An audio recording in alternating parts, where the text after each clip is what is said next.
ये लड़का कोई साधारण इंसान नहीं। गुस्से में एक मुक्का मारा, दीवार तक फट गई।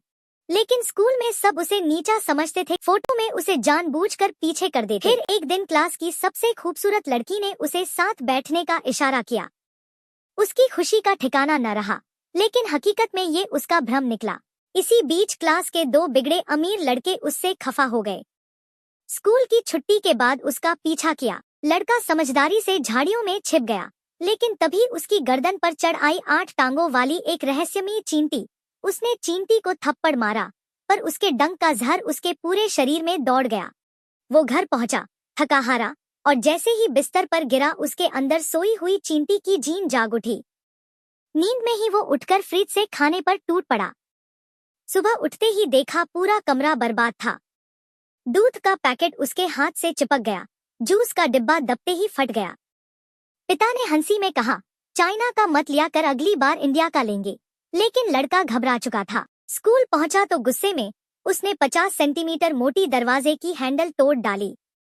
खेल के मैदान पर उसकी ताकत सबके सामने आ गई, और तभी उसकी असली पहचान बनी।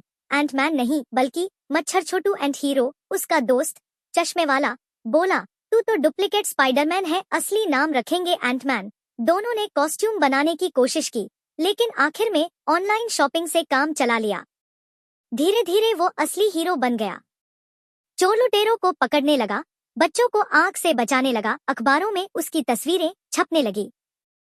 यहाँ तक कि वही क्लास की खूबसूरत लड़की उसकी सबसे बड़ी फैन बन गई। लेकिन कहानी यहीं खत्म नहीं हुई, क्योंकि एक दिन सामने आया उसका सबसे बड़ा दुश्मन, जंपिंग फ्ली मैन, एक बायोकेमिस्ट जिसने खुद पर पिस्सू का जीन ट्रांसफर कर लिया था।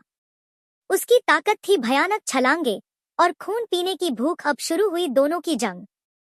कभी चींटी मानव का हमला, कभी पिस्सू मानव की छलांग। आखिरकार दोस्त की मदद से उसने पिस्सू मानव का ऊर्जा स्रोत काट डाला, और फिर बिजली की तरह एक मुक्का जड़कर उस 800 किलो के राक्षस को धराशायी कर दिया। लड़की ने कृतज्ञ होकर उसे अपना दिल देने की कोशिश की, मगर उसने ठुकरा दिया, क्योंकि अब उसकी जिंदगी का असली मकसद साफ था।